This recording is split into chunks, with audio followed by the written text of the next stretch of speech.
Good evening, everyone. My name is Jill Murphy, and I'm the Edinburgh Business for Scotland Group Leader, and I'm also a member of the Business for Scotland Board. I'm delighted to welcome you here this evening to what is actually our second Business for Scotland event. We were here a couple of weeks ago celebrating the life and works of Robert Burns. This evening promises to be another fantastic event, with the focus very much determined by you, the audience, and the questions you ask in relation to issues facing Scotland today. So get writing them down and thinking about what you're going to ask. We have a wonderful, high-profile panel ready to take your questions and an excellent chair ready to keep you and the panel in check. The former editor of the Sunday Herald and founding editor and now consulting editor with the National, Richard Walker. Before I hand over to Richard...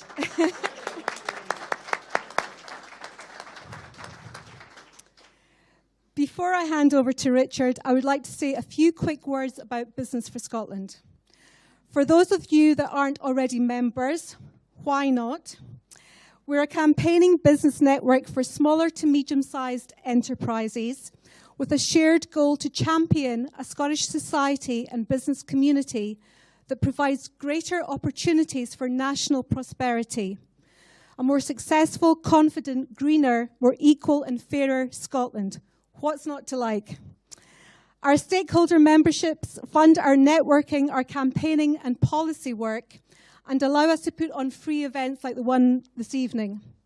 If you're not already a stakeholder member, if you agree with our goals and economic priorities, I urge you to join.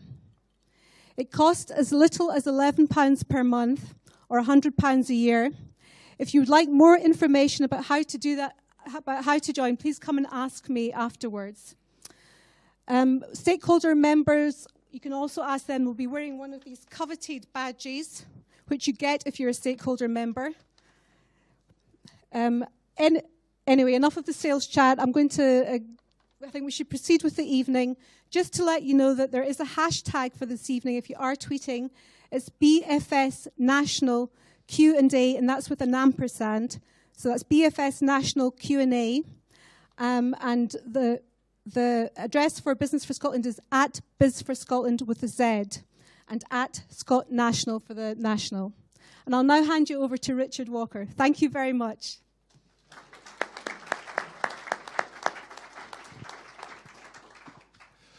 Thank you very much, and good evening. A bit quicker with the clapping would be nice. Thank you very much. My first job here is to introduce your panel for this evening. On my extreme right is Gordon Macintyre-Kemp, who ran a media and sales and marketing consultancy before founding Business for Scotland, an organisation of which he is now CEO. His CV states that as well as working as an economic development planning professional, he has also taken up marketing roles specialising in price modelling and promotional evaluation for global companies. I have no idea exactly what that means, which is probably why he is a businessman and I am not. What is absolutely clear, though, is the contribution Gordon and indeed Business for Scotland made to the Yes campaign during the referendum campaign and the great work it has continued to do since the vote in September 2014. So, Gordon Macintyre-Kemp, ladies and gentlemen. On his left is Jeane Freeman. Jeane is SNP candidate for Carrick, Connacht and Doon Valley in the upcoming Holyrood elections, having made a huge impact during the Scottish independence referendum, speaking on behalf of Women for Independence, of which she is a founding member. Jeane and I have at least two things in common. We were both born in Ayrshire, and we are both former members of the Labour Party. Listen, everyone's allowed to make a mistake. Jeane serving as an advisor to the former First Minister Jack McConnell. She's perhaps best known for taking apart Andrew Neil during a TV discussion during the referendum campaign on the privatisation threat to the NHS in Scotland. Reaction on Twitter to that clash described it basically as truly wonderful to watch, very inspiring, a flawless victory, and Andrew Neil's a cock. To be fair, that's the reaction. Fair task. On Jeane's left is Patrick Harvie. Patrick has been a Green MSP since 2003 and has served as the party's co-convener since 2008. Patrick was one of the most articulate advocates of independence during the referendum campaign, even if he disagreed with the SNP over certain key plans for Scotland's future, most notably the role of oil in our economy.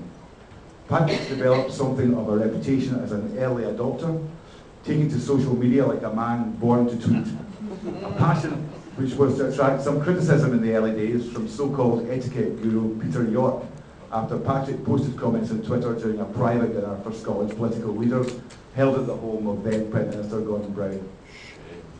If we need a few rules about what's expected on Twitter, said an unrepentant Patrick, they won't be grounded in the 1950s. On Patrick's left is Lesley Riddoch, who could rightly be described as a force of nature. Journalist, broadcaster, activist, author, is there anything Lesley can do? Our journalistic paths have crossed on The Scotsman, where Lesley produced one never-to-be-repeated edition of The Scots Woman, and in the Sunday Herald, where she was contributing editor in the early days, and indeed in the National, where she's been a columnist since the first week. Most recently, Lesley worked tirelessly arguing the case for independence in the referendum, campaigned vociferously in favour of land reform. She's a co-founder of the Our Land campaign, advocating the benefits of all things Norse, and writing the highly acclaimed and rather wonderful Blossom. Ladies and gentlemen, a panel for this evening.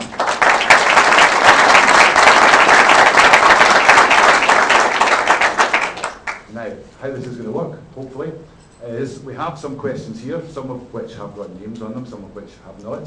I'm going to start with a question, a general question about Europe. We're going to try and keep the questions under general subheadings. If anybody has something to say, put your hand up and I'll try and get the mic to you. I am going to hold on to this mic so that I've got a bit of control over proceedings, because I can tell from looking at you that you're going to be a bit of a rowdy lot. And I'm going to try and make sure that we can get through this evening without any fisticuffs, and by 8:30, roughly. If it goes on a wee bit longer, that's fine. So I think we're going to start on Europe, and I think we're going to ask, first of all, each panel member to say, starting from right, starting with Gordon, working our way down towards me, do the panel members want to stay in Europe or not? Gordon.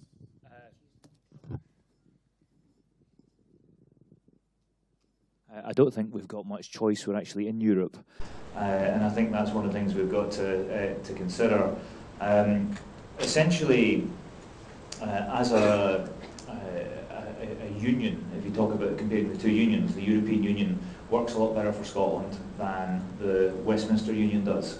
And I think that I wouldn't like to see an awful lot of the sort of scaremongering that was done during the independence campaign used, but I'm afraid that's exactly what this campaign is going to be all about. And hopefully in Scotland we'll be able to actually talk about the benefits of the European Union. So I'm totally convinced that we as a nation, not just Scotland but the UK, should stay in. And one of the reasons that I came to that conclusion was because when I worked at Scottish Enterprise, I was involved in a lot of projects like grants, and they had European grants, RSA, etc. And what happens is that the UK pays its money to the European Union then comes up with programmes and it redistributes that money. Well, it gives the money to areas that are economically deprived, that have skill shortages, these sort of things. So essentially what the European Union does, it has a redistributive role. It takes money from London and the south of England and it gives it back to Wales, Northern Ireland, the north of England, and it gives a lot to Scotland. And if we vote to leave, or if we're taken out of the EU against our choice, is Westminster going to redistribute that money to us? It has a track record of not doing so. And I think that a lot of the things, a lot of people are saying, well, what about TTIP? You know, Europe's passing this TTIP. If we could leave and that would protect us from TTIP. But hold on a second, one of the actual champions of TTIP is the British Prime Minister. He says he'd put a rocket under it and make sure it happens. He's a real champion of it. So a lot of the anti-EU arguments that I'm hearing don't seem to add up, but there are actually real solid benefits for Scotland for actually being in the EU. Thanks very much. I do think we should remain part of the European Union. I think a lot of the criticisms about Europe that are voiced in some of our mainstream media are actually, a bit like Gordon said, criticisms that are best directed to the current Westminster government, and in fact previous Westminster governments, because that's where they properly belong. So if you do take something like TTIP, it sits at the hands of the Westminster government to choose or not to include in public service institutions like the National Health Service in that agreement, and they are currently choosing to do that. But I do think that the European Union needs to change. One of the things I think that give people most pause is when we saw how the European Union forgot its founding principles and banded itself together in part to give Greece a bit of a scalping, regardless of the fact of how Greece and the people of Greece had voted democratically to take their country forward.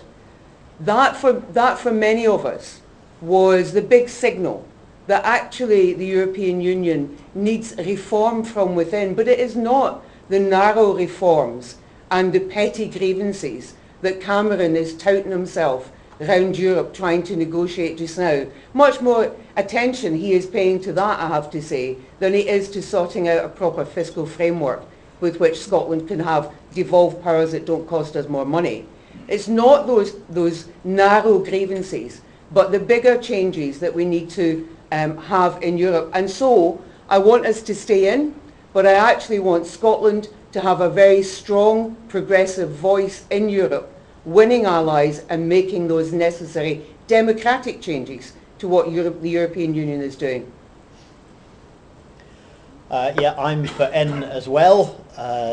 Just as with the Scottish independence referendum, the Scottish Green Party will respect the views of those small number of our members who take the other view, and there will be a small number. But Greens generally, not just in this country but across Europe, feel themselves to be a political movement born in the age of European political unity. And for that reason, almost all Green parties tend to be in favour of the European Union. In fact, most of them tend to be a wee bit more gung-ho for full integration and federalism than the Scottish Green Party. Quite a few inside the Eurozone would like to take that much further. I think, though, the European Union has been at its best on social and environmental protection, and at its worst in pursuing a deregulated free market agenda. So while we will campaign for an in vote, we will do so without taking part in any coalition campaign that involves the Conservatives, because we don't feel that this can be allowed to be a debate between David Cameron's version of a free market Europe and Nigel Farage's version of a free market Europe. This has to be about recapturing the idea of a social, environmental and progressive Europe. It's going to be a challenge to make that case heard during the referendum, especially with only perhaps a month or so between the election here and that referendum, but that's what we'll try to do. Well, this is a bit boring because I agree. I wonder, just to kind of up the ante a little bit though, on this question of timing, because the peculiar likelihood is that the SNP and the Conservatives are on the same side on this, as in not on the timing, but wanting to stay in Europe. And yet there was a story in not the National, which suggested that there was a deal being hatched between the SNP and Tory Eurosceptics to bump the date beyond the summer. Obviously, we know why it would be a not good idea to have a referendum bang up against our own Holyrood elections, but the Tories are maintaining that if the referendum is the other side of the summer, we'll see another summer full of migrants arriving. This will play extremely badly to England, which will decide the vote. And it's more likely, if the referendum is held after the summer, that it will be a vote to leave the EU. Now, I simply ask whether that, therefore, works well for Scots who want to stay in Europe, that we do try to push in a forlorn way, I suspect, because it looks like David Cameron is minded to go for June the 23rd. But should we be trying in tactical ways to go for the date which is likely to get the result that the most Scots want? I don't know.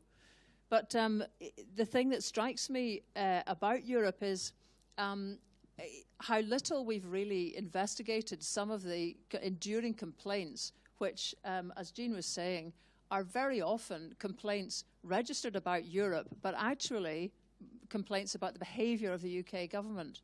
So there was plenty of people suggesting, for example, that when it comes to a lot of the legal cases where those people who are against Europe claim that we basically jump to the European court's bidding too quickly, it's pointed out that in Germany there's a German constitutional court which is able to sort of mediate quite a lot of that and just lose, to be frank, quite a few of the rulings it doesn't want to implement in detail. And could we not do something like that? Of course, they have a written constitution. They, unlike the Tories here, are not terrified of the notion of a strong judiciary which might actually question lots of the policies that they pass. But there's more in this argument, actually, about sovereignty and who gets to decide and which, in the basket of forces that make up our politics, where the power really resides. And I wish we could get to that debate, but we're going to be stuck on migration for the duration of this, because most of the debate will be conducted by the BBC at that national level, which basically means the agenda of the south of England. Ochone.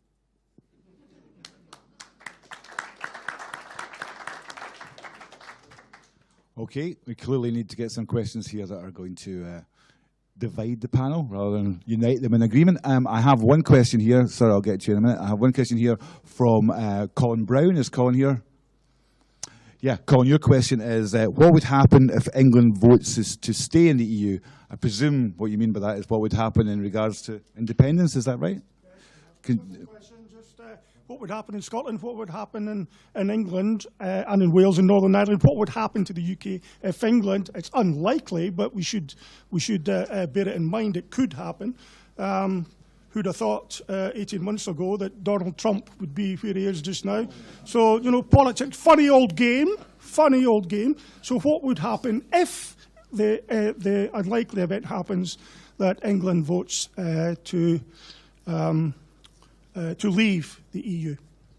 So what would happen if England votes to leave and Scotland, presumably we know that Scotland votes to stay? Jeane, do you want to take that one first? Okay, so it's what would happen if England votes to leave and the rest of the sensible part of the Union votes to stay. Well, I think that we would be exactly where we don't want to be in one sense, in that we would then, as a country, be taken out of the European Union. And as I think Patrick said, one of the great advantages of the European Union is, of course, the gains that we have had in terms of social policy. As a consequence of that, not least some of the protective gains in terms of human rights. What would happen in Scotland at that point is that I think there would be, I mean, already the polls are indicating an increase in support for independence, as well as strong support for remaining part of the European Union. I think that support for independence and for Scotland going down a different path would grow. The difficulty is whether it would grow in sufficient terms to make a second referendum a viable proposition. Because I am very clear, you know, I want Scotland to be independent. I want to win a second referendum, but I don't want to have one unless I'm going to win it. Because apart from the fact I don't like losing things, we won't get another chance. We got one more go at this.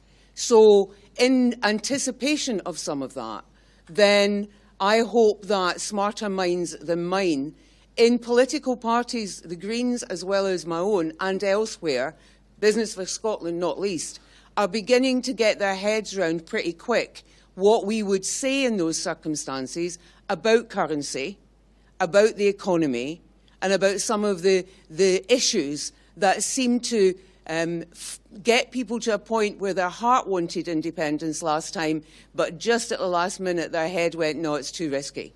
That's without even thinking about some of the other challenges that we faced in the last referendum. But I think the circumstance you're describing would take us all closer to that point of having another decision-making point about which road is Scotland going to go down. Patrick, do you think the Greens would be likely to argue in that set of circumstances that that in itself should be a trigger for another referendum. I don't think it's nearly that simple. I can see why, on point of principle, if you've got that political difference expressed in a referendum about the direction that Scotland wants to go in and the direction that other parts of the UK want to go in, I can see why that could be seen as a trigger. You know, if we have this different political direction, if we have these different ideas about our future, then there's a stronger case for independence. But I fear that holding a referendum on independence in that context would make it 10 times harder to win. I think it would be much more difficult to convince those people Jeane referred to, the folk who saw an attraction in independence, but for whom there were unanswered questions, or it felt like a leap in the dark, or it felt too dangerous. I think those arguments, those kind of fear factor arguments, would be so much easier to deploy if Scottish independence actually meant an EU, non-EU border between Scotland and England. If Scotland's prospects for the terms and conditions that we might express an entitlement to inherit for our membership of the European Union, if they were no longer contingent on the UK's terms and conditions because the UK is walking out the door, I think it would be harder to make that case. I think that even the level of debate that would happen as a result of the UK voting to leave in relation to the common travel area, both within these islands, mainland UK and the rest of Scotland, but also in the case of Ireland. How on earth can you have a common travel area between EU and non-EU countries, as well as the Channel Islands?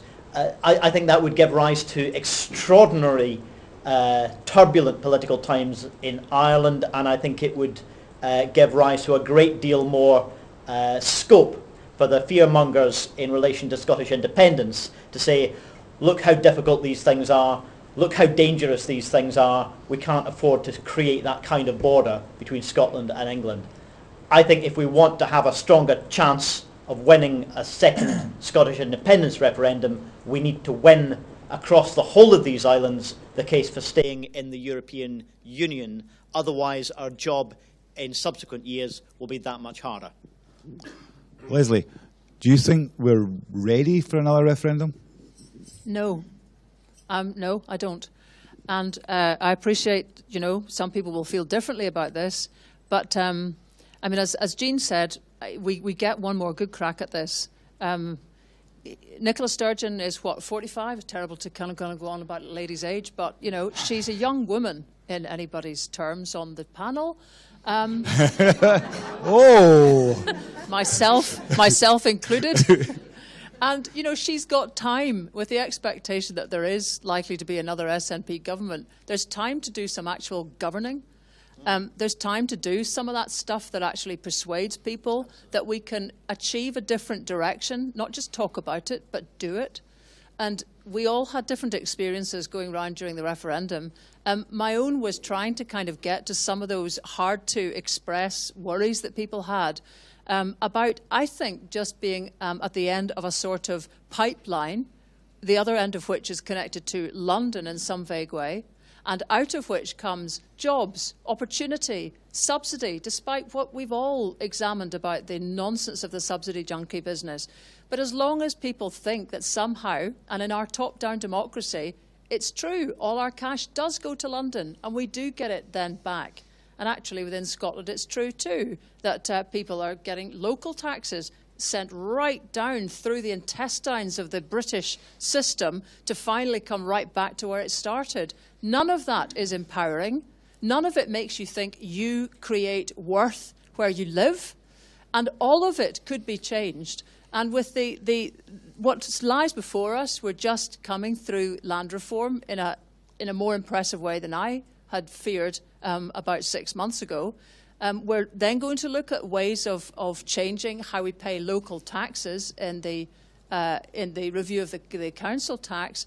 These sound as dry as dust, but actually they could give us the chance to really say we want to change Scotland so that it isn't this top-down feudal creaking kind of society with which Westminster is all bound up. So I don't want to take that chance until we've had the chance to show that we govern differently, that we do things differently, and that we can create jobs and value here, whether oil is $100 a barrel or 10. And that one we have to get over, because otherwise we're just sitting stuck in that same argument about the viability of Scotland unless we really tackle that underlying question head on.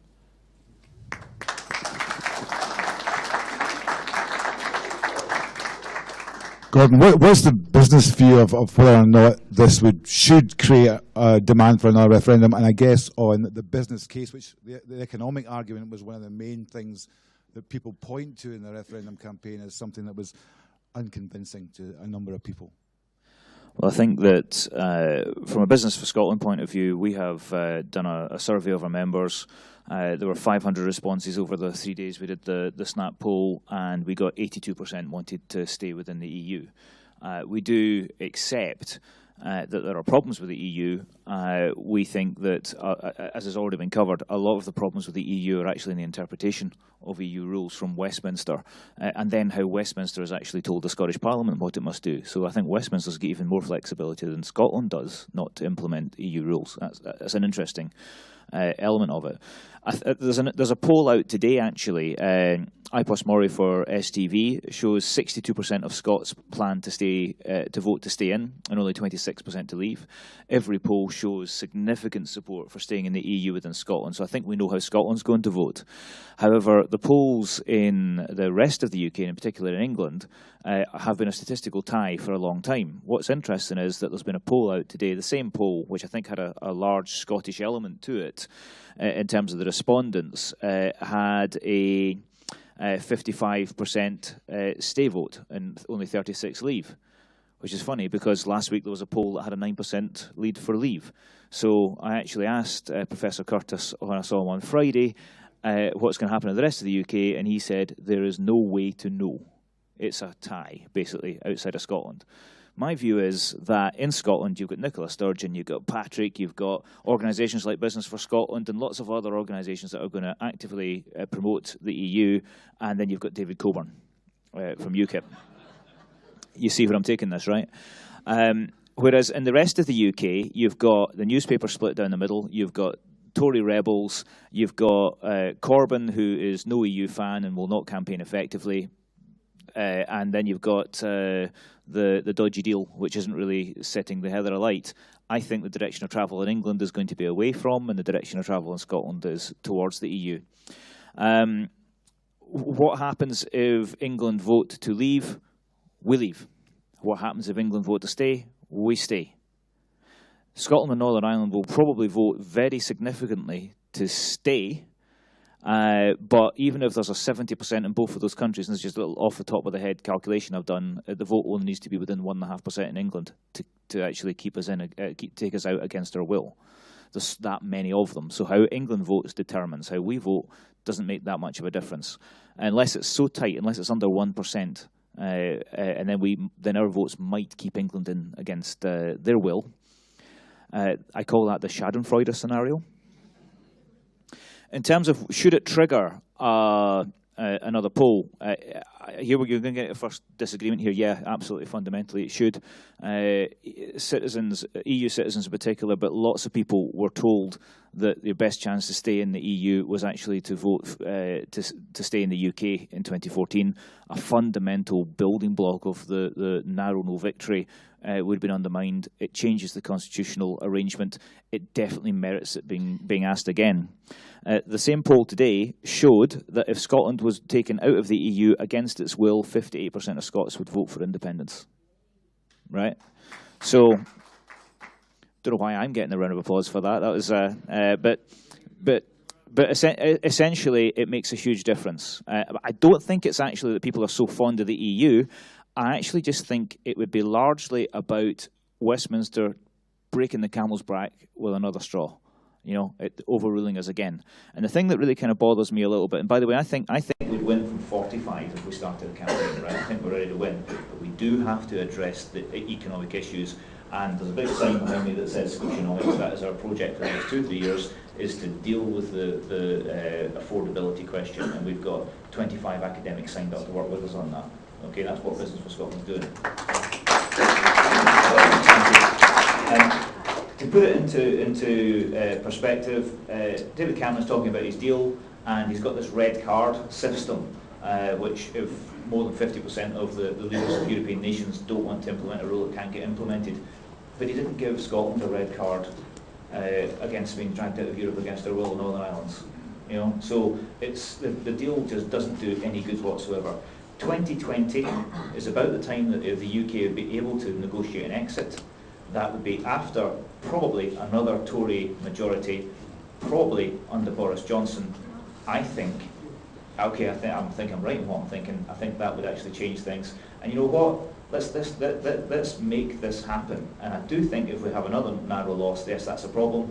I don't think it's over, because I think this is the fundamental gap, or the fundamental difference. It's no longer left and right in Scotland. It's about independence or union. And I think that will always stay there. And within 2 or 3 generations, the age, the demographics of the yes vote being mostly young will change things as well. So I don't think it's the last time either. But I think we should go for it, because I think we will win in 2020 if the circumstances are right. Okay, any other questions on Europe? Okay, right. I'm going to be lazy and start here and work my way down. Hugh Kerr, former member of the European Parliament. And I have to say, I tend to agree with our Business for Scotland colleague at the end. In a way, it's linked to the question of legitimacy and democracy. We have a situation where we have 56 MPs from the SNP, and maybe, in 2020 they might get that again. But if we don't go for an independence referendum within the next few years, frankly, we're not going to win it at all. And Alex Salmon the other day made a good point about legitimacy and democracy, and it's linked to this question. If there is another election of another Tory majority government, even though I love Jeremy dearly, I don't think he's likely to win in 2020, then in that situation, as Scotland returns another 50-odd SNP MPs, and of course majority in the Scottish Parliament, then that is a time to have a referendum. And if it's linked to the European question, and you can tie the two together and say, okay, let's go for the referendum in 2020, then I think that would be the way to combine the two of them. I hear what Lesley and Jeane and Patrick are saying, and we don't want to lose, but if we don't venture and win at this time, frankly, when are we going to do it? This is a question. You got a question to that? Yeah. Hiya. Patrick, I'm really disappointed. It's the first time ever I think I disagree with something you said, but It's not a bad hit. It's by the by. I think everyone in this room agrees wholeheartedly there's no point in going for it again till we know we're going to win. So with that in mind, how would Business for Scotland and the National, and maybe people in this room, feel about launching a high-level, high-profile petition for independence? And if it's a goer, I'll be the first to put my hand in my pocket and provide some funding. A petition to who? The whole country. The whole country for independence. Asking people in the country to sign it? Yeah, there was something similar in the lead-up to the last referendum. It had well over 1 million, and I think the final petition number wasn't far off what the Yes campaign finally got on the vote day anyway. Let me just be clear on what you're arguing. This petition would be what, to call for another referendum or to declare independence? No, the petition is not for another referendum. The petition is your name saying, I want Scotland to be independent. So this would therefore bypass the need for another referendum? Well, it would give the powers that we, Nicola or whoever, if you want to call it peace of mind, that it's more than winnable. Okay, so the purpose of the referendum then would be to persuade Nicola Sturgeon that the atmosphere is right in the country for another referendum? Yeah, basically, if you have 2 million names on the petition, Scotland's independent, provided those 2 million names are legitimate and will go out to vote. That's why It needs marketed and monitored at the right level. Okay. I'm still not clear on whether that's a the petition says we are now independent or we want a referendum to achieve it. The wording. Unilateral declaration of independence. The wording. You can almost get into another nice debate on the wording, because do you want the wording to say independence? Do you want the wording to say full fiscal autonomy? But the basic case is a petition that I or you or anyone on the street can sign up to saying, I want Scotland to be an independent nation. I'm going to get that to the panel in a minute, although I'm going to simplify it. Are you wanting to comment on that? Okay, hang on just 1 second.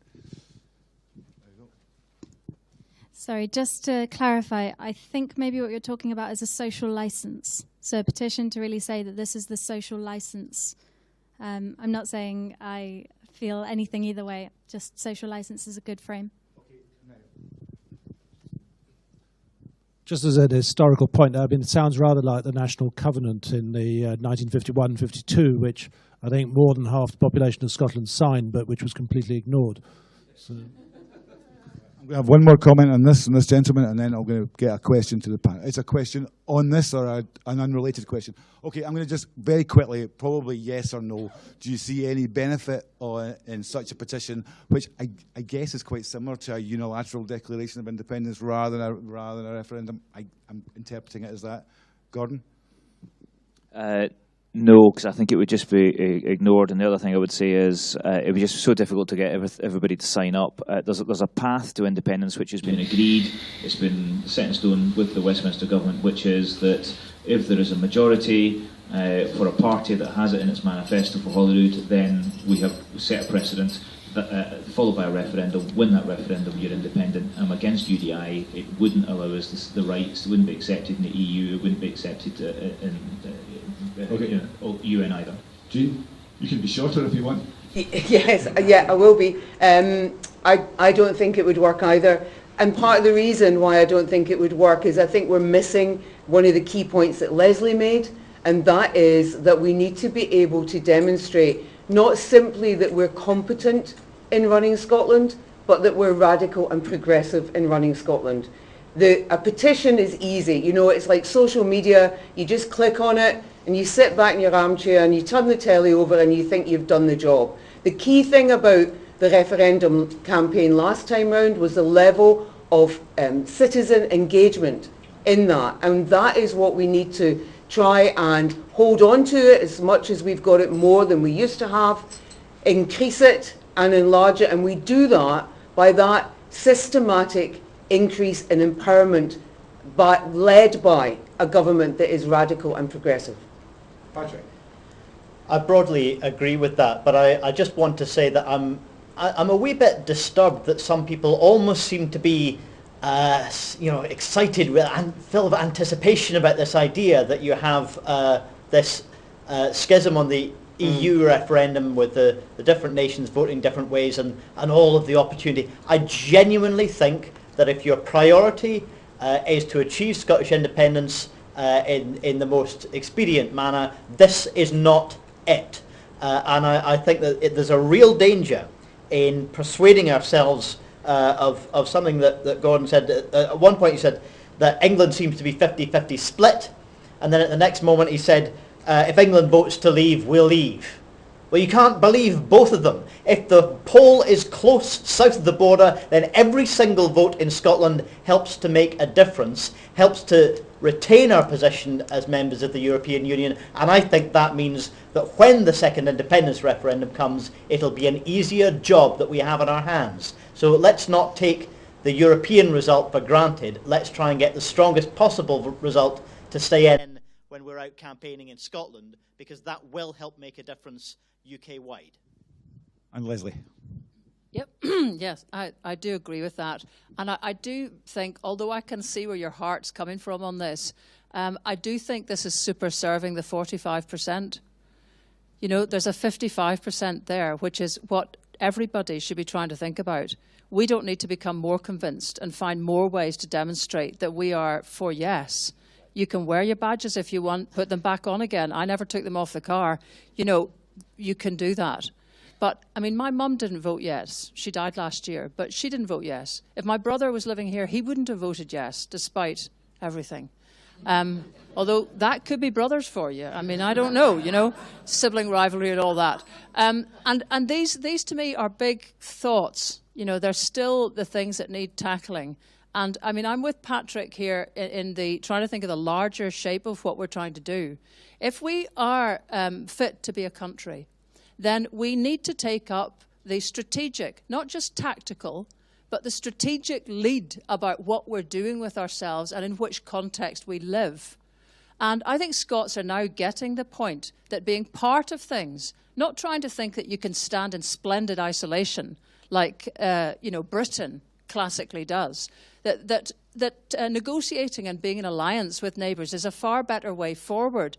It's developing thinking like that begins to let 55% see that there's a different embryonic state being developed in Scotland right now. And I think we need those clear policy lines being developed in all sorts of policy areas until we have become de facto that different state that we actually already are. And that takes a little bit of time, not a phenomenal amount, but it's not going to be done by another easy tick in the box, in my opinion. Okay, I want to move on to another subject quite soon. I think there are two questions that I know that are waiting, so we'll do them first, and then we'll move on to another subject. Sir, I'm going to give you this microphone. I'm doing it with some trust here. So please just question and then give it to the panel. Yeah, really quickly, Alec Mackey. Just, it also gives time to develop the differences, if I may say so, in the English state as well, including like if Boris Johnson does become Prime Minister. That is another strategic outcome of waiting. But in advance of the referendum date, I think it's been kicked into the long grass, but was there not an emerging debate about whether Scotland and Northern Ireland and Wales should have a veto over it all, or has that been left? And is that not something we should be priming up in advance? It was voted out last week, I think, in the House of Commons, so that's a no-starter. Okay. At least as a legislative thing, there's no legislative block. There you go. Sorry, I think my syntax is slightly out because it was probably to do with the earlier question. But taking on from that question, actually, is if we have a situation where we do vote to stay in the EU, and England votes marginally to be out, such that our vote does carry the day, marginally, we're all forgetting that they are big fans of evil, so they may actually say, we, England, is going out anyway, and we'll be left to our own devices to come back in again, whether we not want to or not. So. Okay, thank you.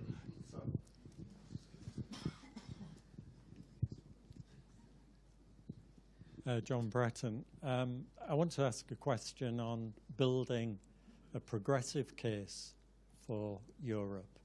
I think the panel and most of us here would agree that the current debate and so-called negotiations is a distraction. And I say distraction because a lot of people believe that the European Union, the Troika, is basically has been hijacked by neoliberalism. What would the members of the panel suggest for building a progressive case, one that would see reforms that would shift the balance of power more towards labour, communities and small and medium-sized businesses, and also reforms that would bring sustainable development and social justice, so that there's a progressive case which we haven't heard so far, and I think is critical if there's going to be a yes to stay in. Gordon?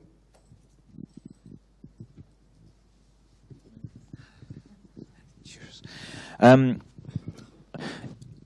I think there's an issue here that if we're looking at how power should best be deployed within a nation or within a union, a trading union, then I'm a great believer in localisation. I'm a great believer that devolution to the Scottish Parliament, once full powers are actually devolved, should then be devolved to local areas, to local councils, even to local community councils. And that kind of flies in the face of Westminster. It flies in the face of a lot of the traditional thinking of Europe, and I think that's what I would like to see change. I'm not in favour, and this might surprise a few people, of the Scottish Parliament right now devolving its powers locally. Largely because power devolved by Westminster is actually power retained by Westminster, and it could be taken back at any minute, and it could cause all sorts of upheaval. And I think that we've got to actually understand, and I think this is what the white paper understood, is what sovereignty in a modern world is. Because you can't live, I think somebody mentioned, splendid isolation, it was Lesley said that. We can't live in splendid isolation. Independence today is not what it was even a generation ago. We all live in interconnected and interdependent economies and social unions and trading unions with people, and to a certain extent political unions across continents and across the world. And we have to understand that there are certain things that are actually worth sharing. Global or pan-European banking regulation is worth sharing. Global human rights, European human rights. There are certain elements of sovereignty that it's actually really, really useful to actually share with other people. And then there's a cut-off point, and Westminster's got that cut-off point radically wrong. So the first thing I would say is localism. And I think that just to sort of finish that point off, I would say the red card system that I mentioned before, which is the opt-out, where I think the rule is that if 50% or more of the heads of state of Europe actually don't like European legislation, they can veto it. And so the red card, it's not been explained that way. It's almost as if Britain's got a red card, is what Cameron's trying to pretend, but it's not the case. The reason that got through is simple. There's actually a mood change in Europe against ever greater centralisation of power, against ever greater union. Leaders of European countries, lots of them, are starting to actually think that localisation and having an end to the sovereignty they're sharing is a good idea. So I think that's one of the things I would put on the table, is there's localisation of power within Europe, within countries, within regions, within countries. Okay, Jeane. Patrick. Just very briefly to answer the last question that came from the audience, which I think is critical. There is a counter-campaign called Another Europe is Possible, and it doesn't yet have a specifically Scottish expression. I think it should have one, and I think those of us who want to see that happen should help to make it happen. We're hoping that that campaign will be represented at our spring conference in some shape or form. We're still talking about how that will look. But yes, there does need to be a specific and explicit part of this campaign which says that the direction of travel the UK wants to take Europe in and the direction of travel that the Eurosceptics want to take the country in, neither of these is what we're consenting to. That voting yes and voting no in this referendum is not about one version of free market economics versus another. That just as the independence referendum wasn't a binary yes or no, it was also a deeper question about what kind of country we want to be. That's what we need to make this referendum about. It's tougher to do that on a shorter timescale, but that's what we need to try to do. Jeane? Yeah, thank you. So I agree that what we need to do is make a very positive progressive case for staying a member of the European Union. As I said earlier, I think that there are aspects of where the European Union has got to now that people are genuinely concerned about, and not in a narrow kind of xenophobic way. And I think those concerns are legitimate. I think one of the things, though, that we need to think about is for the first time, potentially for the first time, in my memory, the politics of being part of the European Union will be kind of front and centre. People are now talking about it in a way, and will increasingly talk about it in a way that we've never done before.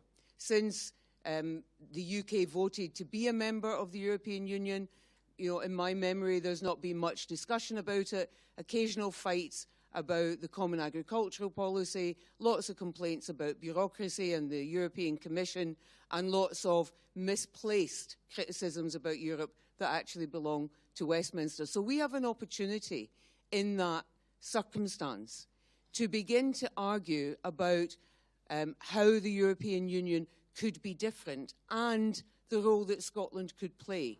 Because if we take the logic of the position which I agree with, which Lesley articulated about using our powers as a government to demonstrate at local level and nationally the kind of Scotland that we could be as far as we're able to do that, then I think there is an argument to say that the Scottish Government as such does not necessarily need to be confined to sitting in the back row at European meetings, and that's its only liaison and link with other European Union countries. There is common cause to be made with other European countries around reform of the European Union and with movements within those countries. And I think we should look at the campaign to stay a member of the European Union as the first step in a different approach by Scotland towards our European engagement. And Lesley. Yeah, well, it strikes me there's about 3 things we could do on this alternative European campaign. One is to expose bullshit claims, because there are a heck of a lot of them around. I mean, whether they are the ones that migrants are a great drag on the economy, whereas in fact the government's own statistics demonstrate that there's been a net benefit of £5 billion between 2004 and 2011 by migrants. We've got to fix these things in our heads as much as we've fixed an awful lot of rebuttals during the referendum campaign. That's not true. No matter how many anecdotes you get from Dover about the difficulty, that's a question of internal distribution of those folk who come. It's not a case against migration within the concept of the European Union. And I wonder as well about other claims. I disagree actually with Gordon about the question of localism, because in many respects the EU, since it has been forged by countries who are so extraordinarily powerful locally, like France and Germany, you couldn't find countries who have a deeper, more legislatively entrenched constitutional system of local government in which people like Angela Merkel couldn't actually impose a council tax freeze, just to go on to something that you might want to talk about soon. So, you know, I don't buy that, actually, that these kind of centralising moves are coming totally from European states. I think, au contraire, we would find that if we ever got to having a proper debate about where power should reside in Scotland, so that it might not necessarily all be in the hands of Holyrood, but would be properly dispersed, we would find that Europe was actually similarly thinking, because that's the way their countries have been structured for centuries. And the third thing, second thing is good ideas. Let's be able to talk about them freely. I noticed that there was a great guffawing when David Cameron said, good grief, you know, the Europeans even want to have a European army. Well, that sounds like a good idea to me, actually. Why not? Why not at least discuss it? There are all these no-nos. Nobody's got the courage to say, well, actually, because it's votes, it's positions, it's egos, it's parties. Can we not just discuss some of this stuff, actually, because these ideas might have some traction or some merit? And final point is one which I've written down and can't read. Right. Well, that's a good time to draw the European discussion to an end and move on to the Scottish elections. We saw in the early stages of that discussion a little bit of disagreement among the panel. Let's hope to increase that a little bit. One of the strands of discussion recently has been the use of your second vote in the Holyrood election. There's an argument that the SNP is going to have a majority, so therefore it's safe enough to use your second vote in favour of another one of the parties, whether it's Rise or the Greens, another pro-independence party. And then, as we've seen John Curtis argue, that actually the situation is a bit fluid and you can't actually afford to take that risk. So I'd like to ask the panel, is it safe to use your second vote in favour of another party? And I'm going to ask the person to answer this first, the person who might well benefit most from that decision. Patrick. Is it safe? Of course it's safe. It's a surprise. We're a peaceful country. no one is going to be taking to the streets with flaming torches and trying to extract revenge on people who vote in a different way. I certainly hope not. Have you read the National's letters page?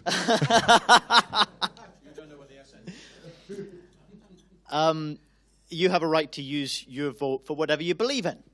Of course you do. I would defend your right to vote for parties with whom I have very little in common, if that's what you believe in and you want to express that democratically. Of course it's safe to do what you want with your vote. If you're a voter who agrees with 100% of SNP policies and you think it's vital for the country's well-being that the SNP has another single-party overall majority, ministers never to be challenged in Parliament again, never to lose another vote again, then by all means, both votes SNP. But I would expect that most people in their heart of hearts would find it hard-pressed to say that about any political party, that any political party should have unfettered power even for a 4 or 5 year term. I think it's unhealthy, actually, for ministers, even when they're right, never to be asked the tough questions, and they very rarely are. We had something extraordinary this week in the Scottish Parliament. We had an actual, honest-to-goodness backbench rebellion. 11 SNP members voted against the whip on an SNP amendment which was seeking to strike down, and which effectively, in the end, did strike down, because the Conservatives voted with it as well, an opposition member's bill on something which should not be a matter of party politics. That was the first SNP backbench rebellion since 2007, when they took office.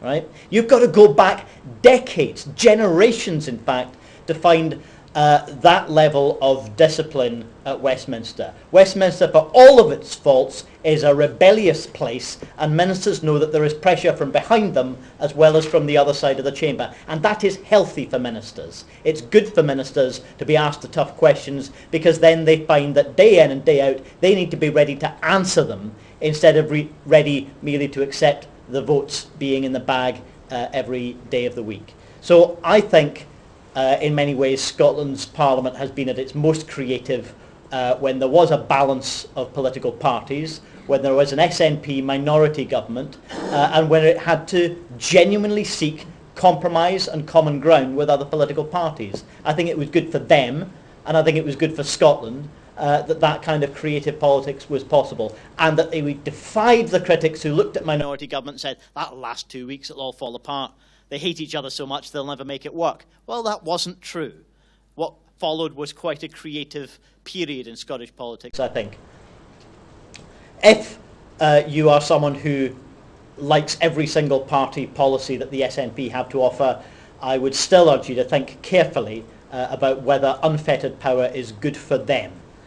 If you see anything of merit in any of the other political parties' policies, such as the offer that the Greens will make on an economic transition away from finite fossil fuel economics, such as the idea of localism, which we'll try to advocate and which Lesley speaks so articulately about, if you see anything of merit in the other political parties, then why not put a bit of balance back into the Scottish Parliament?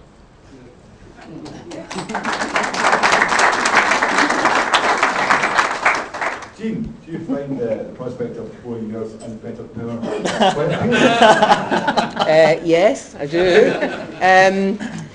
You see, I want us to have an SNP government, and I want that not because I agree with every single policy that the SNP has, and those that I don't agree with, it will be my job to argue my case inside that party and inside that I hope government to try and get those changes. But because I think that the SNP in government has done a good job for Scotland and would continue to do a good job for Scotland, provided in that third term we moved beyond being competent in government and into being a bit more radical in some of those questions. For example, taking very seriously the good arguments that have been made by Patrick, Lesley and others, most notably actually Mike Russell only a week or so ago, about increasing localism and devolving power. So I want an SNP government, and for that to happen, the straightforward arithmetic of it means that I and others will be campaigning for both your votes to come to the SNP. At the end of the day, you will choose. And at the end of the day, even if we win a third-term SNP government, that doesn't mean that the Parliament is only made up of the SNP, of course. And you see, I take issue with this point that Patrick made about you need to use your second vote in a different way from, for example, the SNP, in order that ministers are asked tough questions. You know, it's not because there is an SNP majority government that ministers aren't asked tough questions. It frankly is because the opposition isn't good enough. So, tough questions. Now, whether or not you can, by votes, change the way an SNP government wants to go, that's when the arithmetic, of course, comes in. But, you know, I served as political advisor to Jack McConnell when he led a coalition government. I cannot think of an occasion when that coalition government itself was defeated or when it had a rebellion. Because, with the exception of Mike Rumbles, the Lib Dem guy from the north who was always rebelling about something, because the parties were in power, they wanted to hold on to power, and their backbenchers voted for it. So it seems to me that what Patrick is arguing for is a minority government. The SNP has shown that it can make real success out of minority government, so such a prospect doesn't fill me with fear or trepidation. But I think that the sensible thing to do is to vote for the SNP. Of course I do. I think it is important for us to argue for and win that second vote. And I think it is important then that that party in government recognises that in order to move Scotland forward, to get closer to that important goal of independence, then the party itself has to be more than competent in government and has to reach out and involve organisations, individuals and other political parties in some of those discussions. Doing politics differently has to be led by political parties and forced on them by organisations and civic movements. And it's a combination of those two that will actually begin to change Scotland for the better.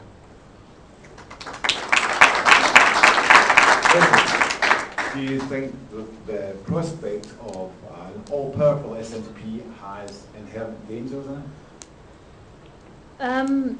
Yes, and my way of approaching this subject is tediously, if you like, formally democratic, because let's just look at a minute at the system that we've got. Because it's better than Westminster, which is rubbish, we think it's great. It's not great. It's not proportional. It's just a ham-fisted attempt at that. The reason we have a second vote is to try to offset the unfairness that is stoked up in the first-past-the-post system. And because it was thought at the time that it was too big a leap for Scots to make to move from the notion of having this constituency link to having a more equitable system where everybody feels that their vote has been equally weighted. I think we actually need to move on from the system that we've got and have a properly proportional system in which this first and second votes would be irrelevant. Because most mature democracies get to the stage that you make, generally speaking, a vote in a way that allows you to say what you want. Now, if we're to get to the stage that we have to sort of second guess the outcome and then figure out what that might mean and then change our vote accordingly, does that remind you of something? Does that remind you of the tactical voting that we have to do every Westminster election? And where will this nonsense end?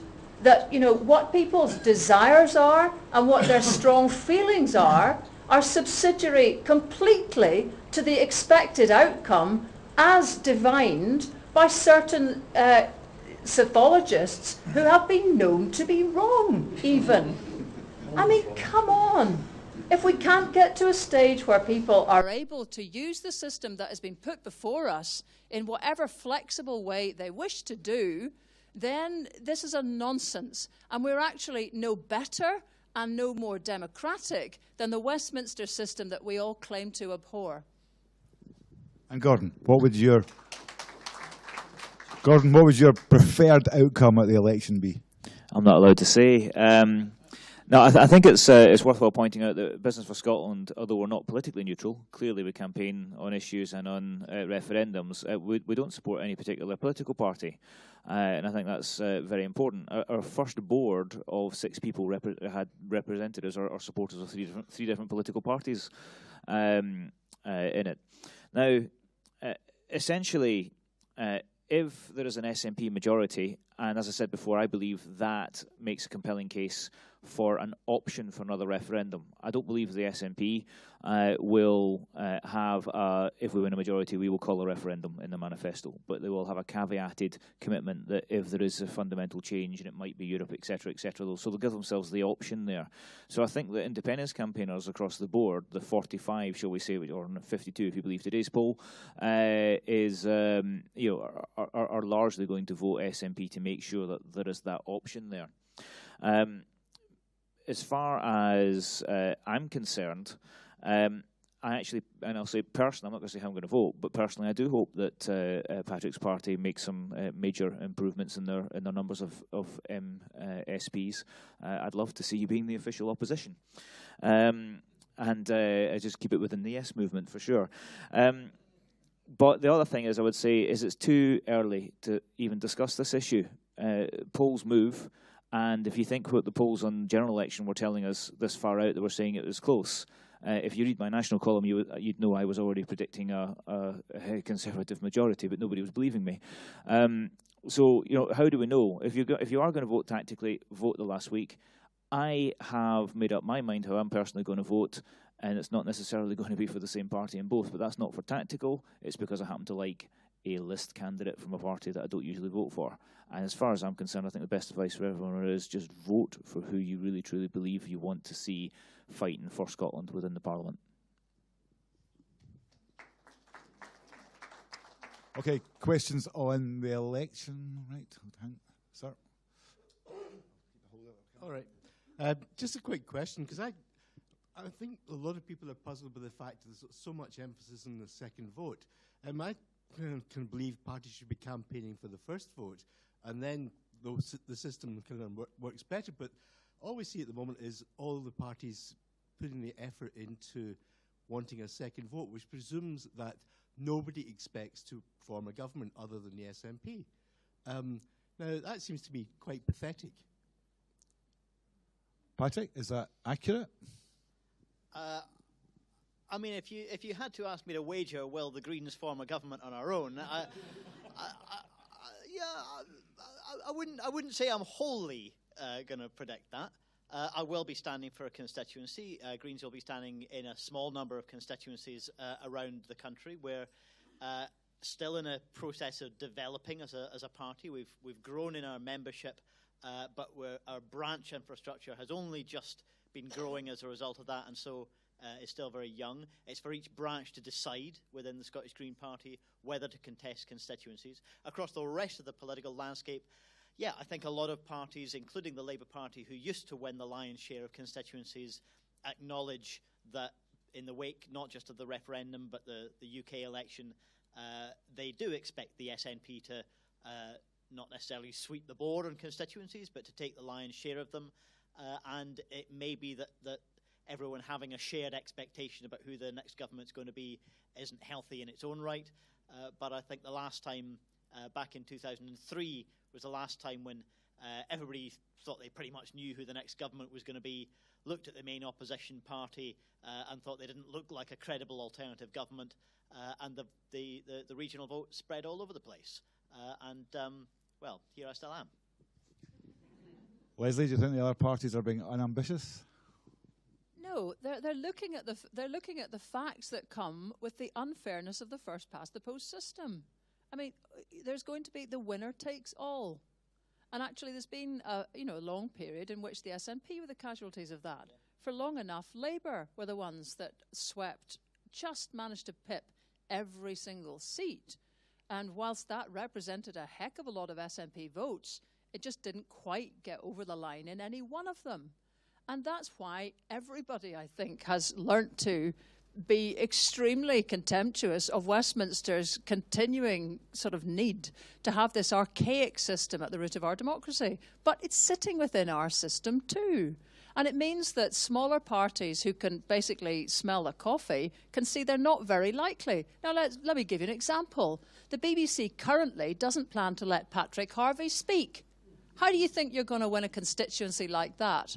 We're still working on that. You know, there's all sorts of difficulties that flow from big parties, small parties, all these kind of things that are actually generated by the two-vote system that we have. We also have a system, if you wanted to open it up, where it's not very clear, actually, sometimes how list MSPs work with constituency MSPs and what they're all doing. Well, could we ever discuss that? And if there is some desire to discuss that, because we could look at a wee update, because we've been using this for 25, well, how long is it now, 20 years? 99. So, you know, we could look at an update of it, but then you see everybody says there's more important things to discuss in a Scottish election. What's more important than the very way that we do it? So I would like us to start discussing these things, again, as if we were a mature democracy that could choose and isn't so wedded to what's simply I've been that we have to keep crocking it out every single time, no matter what sort of disturbances and disorientation it causes. Okay, I'm assuming Jeane doesn't much care about other parties and Gordon's non-political, so I'll take another question from... I care deeply.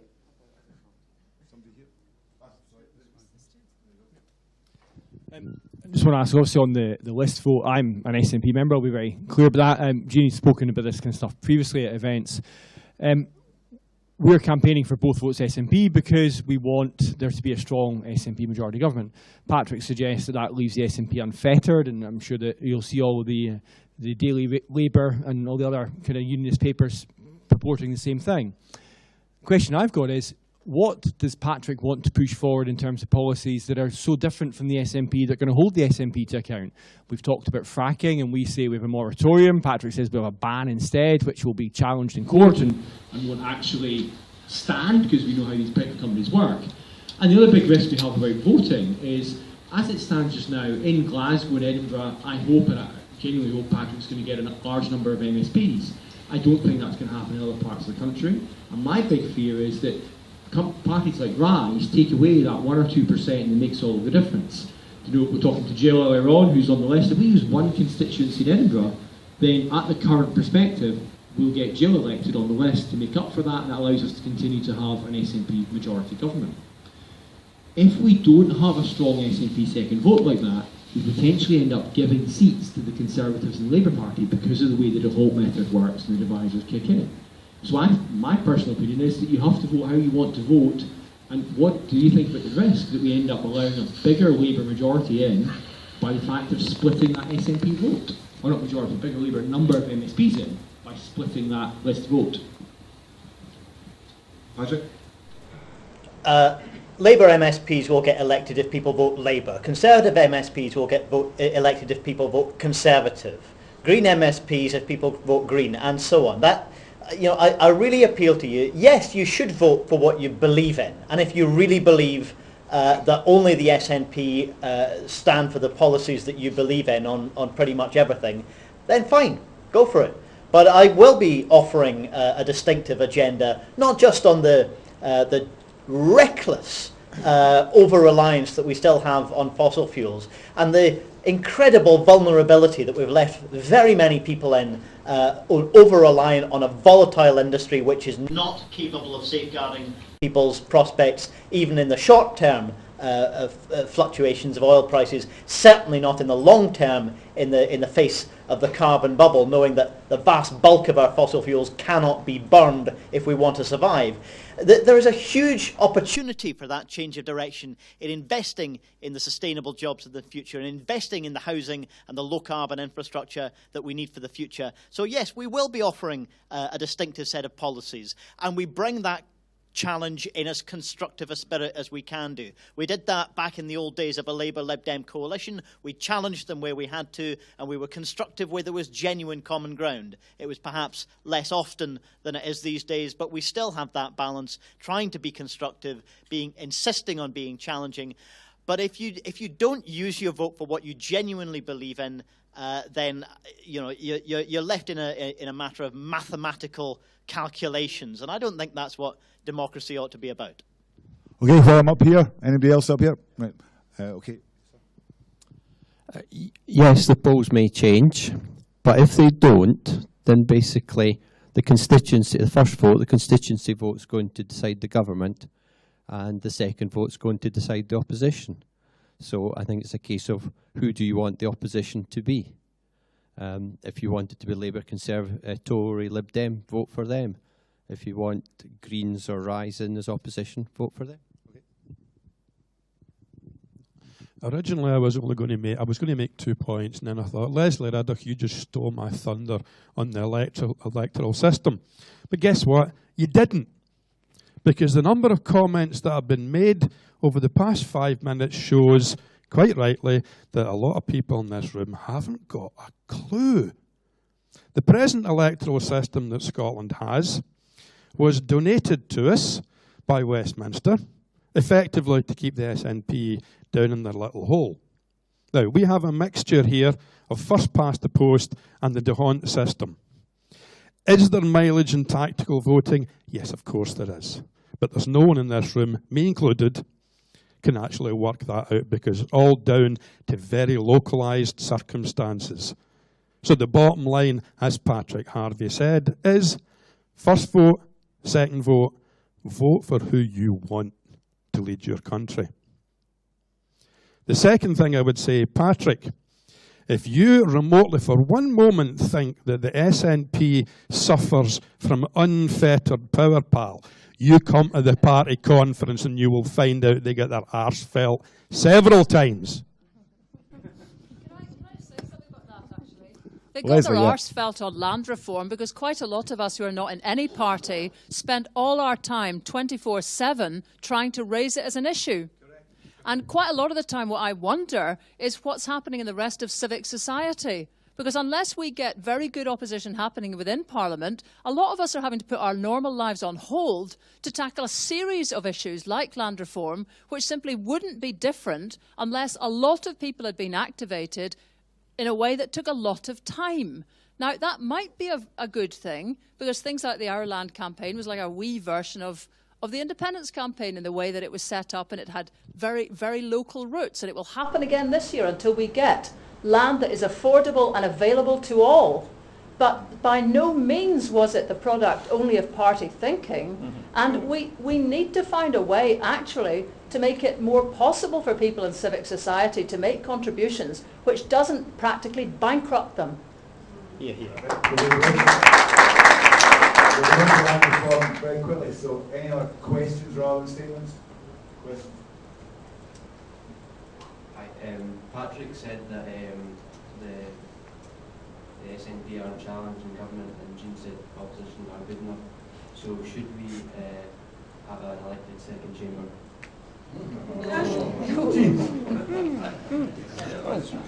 On hereditary principles. I'm not sure about that. And the reason I'm not sure about that, I do think that there is significant value in whatever legislative proposals a government of any stripe brings to a chamber, in having those scrutinised and reviewed in some way. And the reason I'm not sure, therefore, is because I think we don't value highly enough the committee structure in the Scottish Parliament and the capacity of that committee structure, which I think was originally intended with the powers and the opportunities it has to replicate the notion of a democratically elected second chamber. So I'm not sure, but I am open to the discussion as to whether or not that is the way to continue to do it, whether those committees themselves need greater powers, whether the chairs of those committees should be determined by the Parliament as opposed to the government, an idea that I find has a lot of merit to it. All of that against the idea of a separate second elected chamber. So the core principle behind your question, I think, I absolutely support.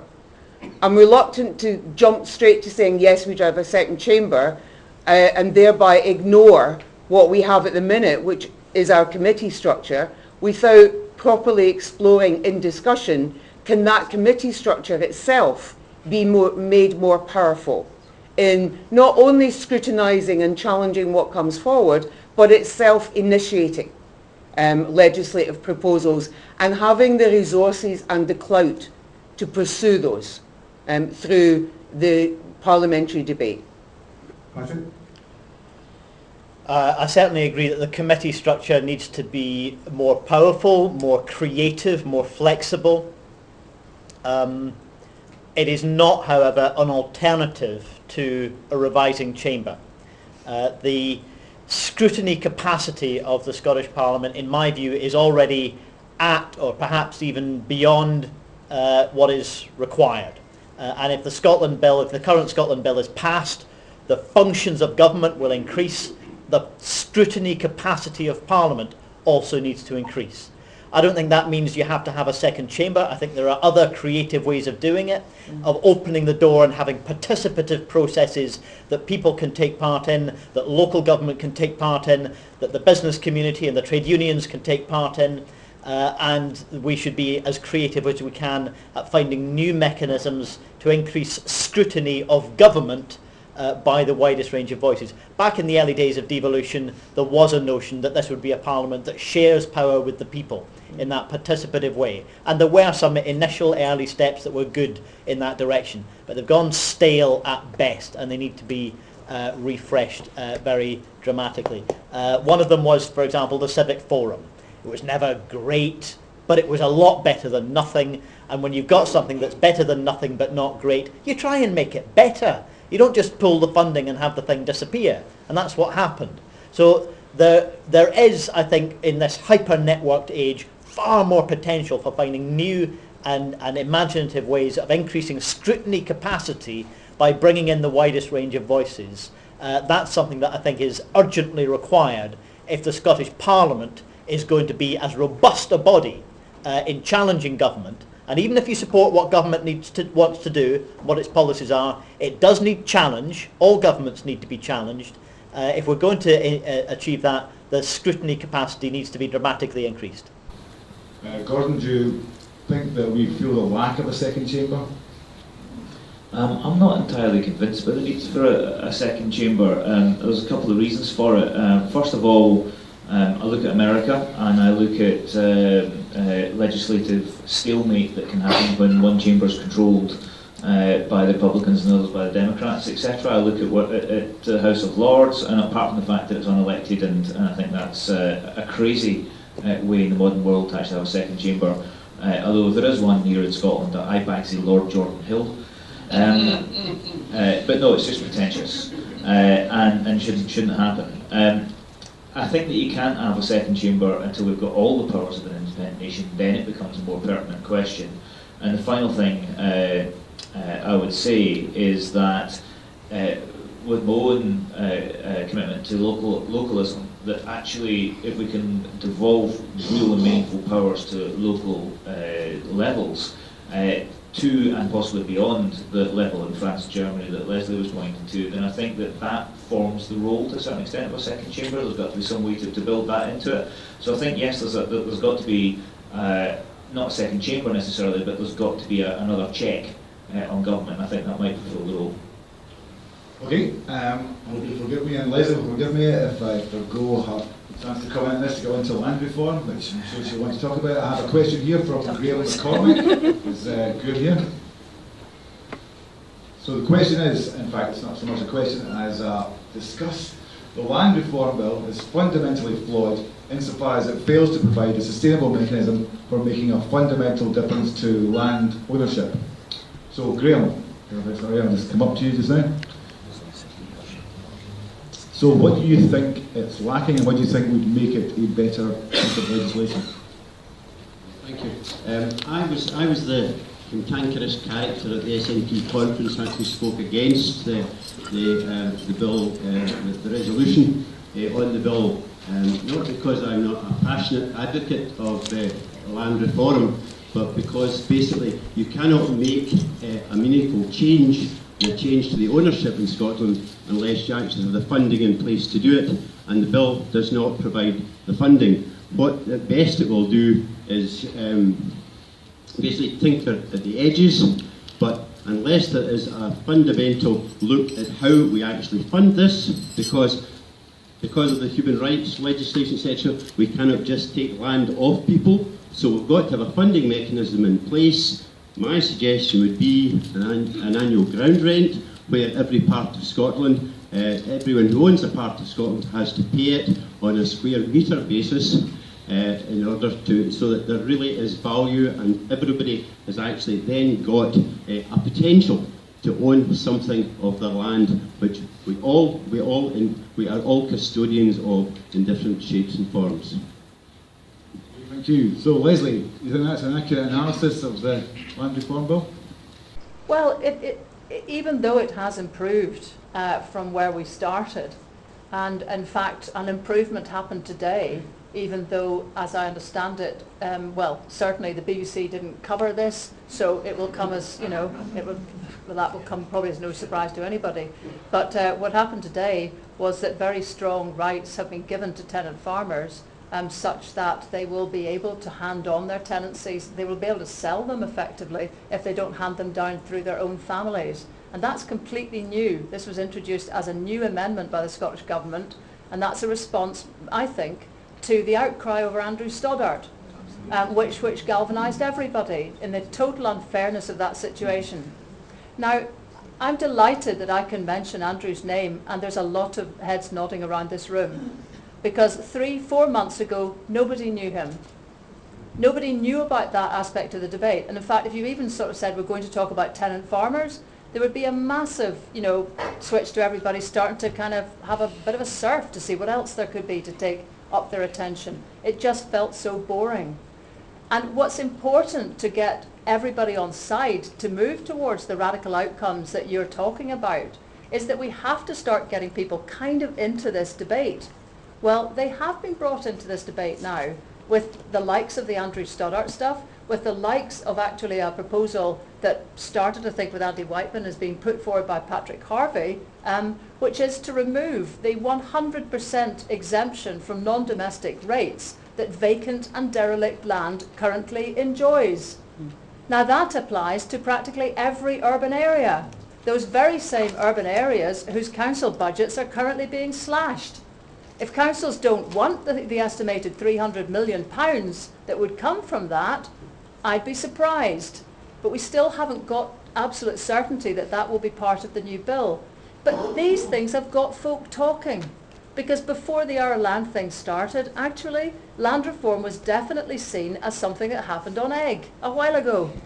And it wasn't seen as something that underpins every problem that we experience, whether it is the exorbitant price of housing, or whether it attaches, in fact, to democracy itself, since the right to vote for such a long time was actually hinged with the capacity or the ability to own land. So I do agree with you that a land tax is probably where we're going if we're logical, if we're calm, if we aren't, you know, frightened by the kind of hysterical nonsense that's been coming from landowners lately, and there will be more of it. But it's not a bad thing to take a couple of concerted steps, and that's actually what's happened with this land reform debate. It's not going to go away, it's going to have to come back, and mercifully, because the council tax is up for reform, the very vehicle for having that debate is right in front of us in the next Parliament. So actually, although I can definitely tend to be a bit of a pessimist on how far we've moved on the question of land reform, there really is not a bad situation sitting right in front of us to bring everyone along. Because for far too long, the business of land tax has been the preserve of some people who can count. And that's not necessarily all of us. And it's been quite an arid sort of technical feeling debate. It needs to be carried by people, people, people. If this whole wider thing isn't about the future of the next generation and whether they should just head for France now or they've got a chance to get a future on the land, that's what it's about. And then you can see how mechanisms like a land tax help us get the people question right. So at the moment, I think the whole of it is not in such a bad place. Lesley, sorry, can I ask? Through the chair, please. Sorry, thank you. through the chair. How do you decide who pays the land tax? For example, you have crofting communities on the West Coast who I appreciate we got help in terms of the government funding. Yeah. Sorry, far be it from me to be staging managing this. Just that for the live stream on this, it can't be heard unless you've got a microphone. Sorry, yeah. I'm not against land tax, but how would you decide who pays land tax? For example, you've already got crofters on the West Coast that have bought their crofts via community buyout. So would all these smallholders be put into the same category as your multi-billion-pound foreign landowners? That's my question. Right, Patrick's going to do some land tax stuff. Patrick, can you answer that question then? If you want me to, I'll have a go. There would be no reason that you would have to be in the same category as overseas entities that own land or historic large estates who, as Andy Whiteman would have argued, inherited it from people who stole the land in the first place, or other large landowners. It's entirely possible within a land value tax to have different bands or different rates for different uses and purposes. The whole point of it is not just to raise revenue, but to empower socially and environmentally productive and beneficial use of land, and to give incentives for the land to be put to that beneficial use. So it's entirely possible to have different rates and bans for different owners. But yes, it would be about the ownership of land. At the moment, Lesley mentioned derelict land. We can do that right now without even replacing the council tax. That's about using the business rates, the non-domestic rates. The Scottish Government is quite right to be bringing those shooting estates and sporting estates back into the business rates system. We can do the same thing with derelict and vacant land. And again, I think that would be a better way of raising revenue in the short term than the income tax. I do think an income tax increase would be broadly progressive, but it's administratively difficult, could open up loopholes for avoidance at the top end, and actually reduces it fails to address the stranglehold that central government has on local. So raising revenue locally, I think, could be progressive and empowering at a local economic level. So that's what we would like to do in the short term. But yes, a land value tax and these kind of mechanisms do need to be in place if we want that longer term change in the patterns of land ownership. Having a register of beneficial ownership, good step, and there have been other improvements in the bill as it's gone through, but it needs to go further if we want to change and challenge those historic unequal patterns of land ownership. And the last thing I'll say on this, just to hook it back to the previous question, is if you need any other reason to use your regional vote productively, put Andy Whiteman into the Scottish Parliament. Any land reform minister would have to be at the top of their game if Andy sat on the other side of the committee table from them. Gordon, I don't think the Duke of Buccleuch is going to be joining Business for Scotland anytime soon, but is there a business case for land reform? Well, that's actually my kind of interest in it. I mean, I hear it bandied about that there are 400 people own 50% of all land in Scotland, and that's interesting. But, you know, I've been starting at very early stage, sort of kindergarten steps, looking into this and finding that it's actually very difficult to know who actually does own all the land in Scotland. We don't know. There's an awful lot of land is offshored. Concerns have been raised by our members from rural business communities who tell me that there's an awful lot of rural industrial sites that are sitting empty that are owned by large corporations, large investors, etc., who are taking the 100% rates relief and enjoying that. And as a result, there is actually a lack of important infrastructure to reindustrialise rural communities. So I can see that, but it's always a double-edged sword. It's never as simple as you think, because simply taking away rates relief as is currently intended from the 1st of April from all empty industrial buildings means that genuine owners who have just, because of the state of the economy, found they're tenantless are now looking at moving from paying no rates to maybe having 200,000 bill a year, and they're telling me they'll have to knock down the buildings.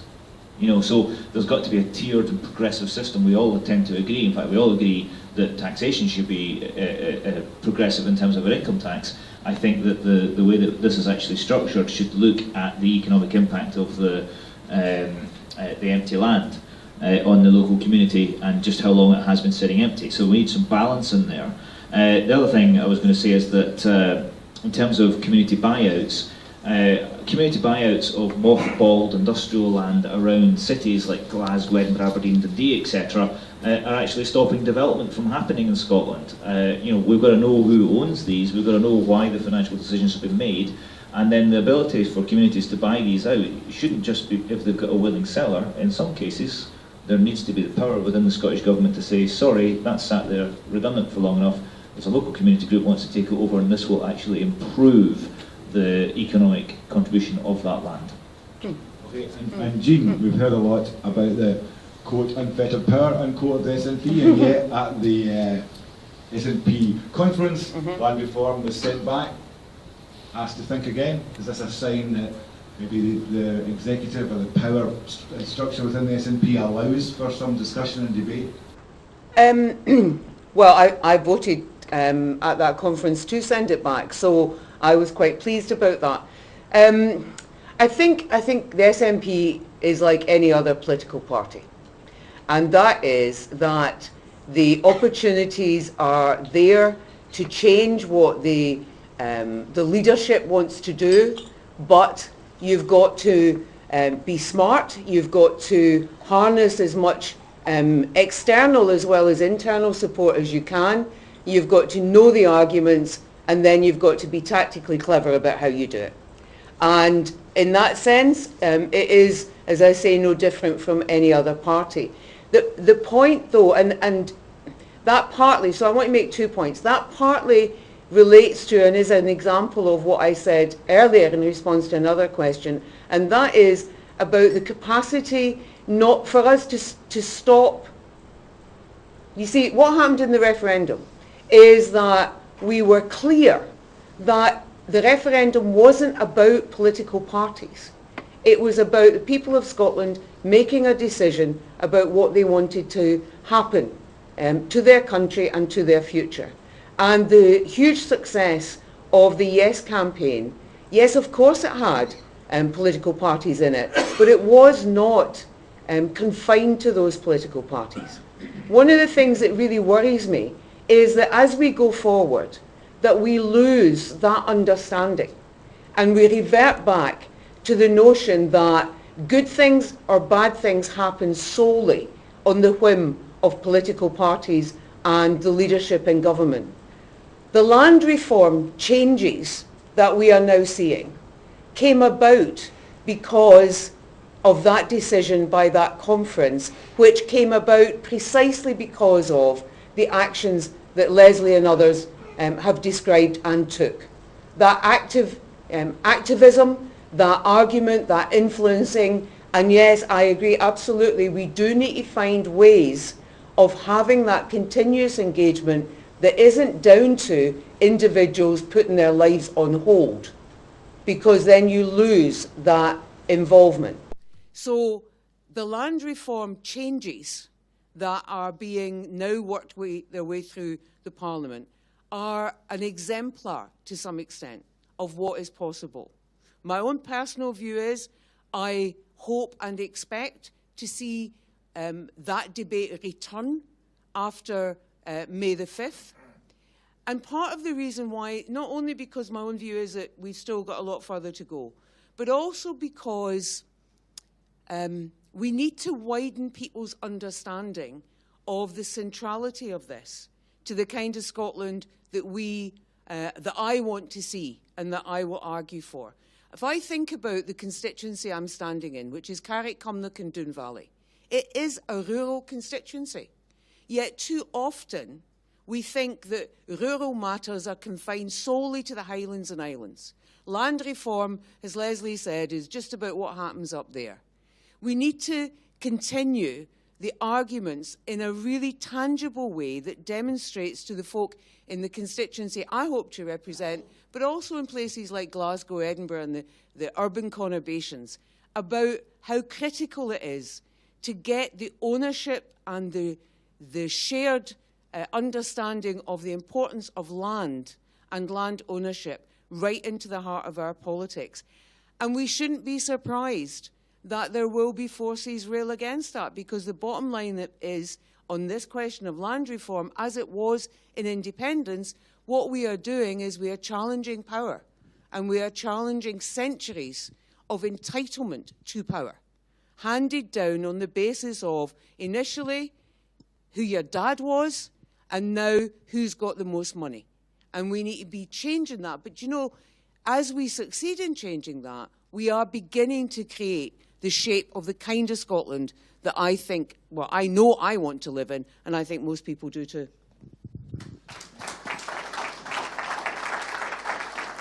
Thank you. Right, I've got at least two more subjects I want to get to. So the first one is council tax, the second one is the media. So council tax first. Question that I have here is, we have heard a lot about the council tax freeze. Looking ahead, what would your preferred option be to replace it? So I'd like the panel to solve the council tax problem in about 3 minutes each, please, starting with Lesley and working the way up.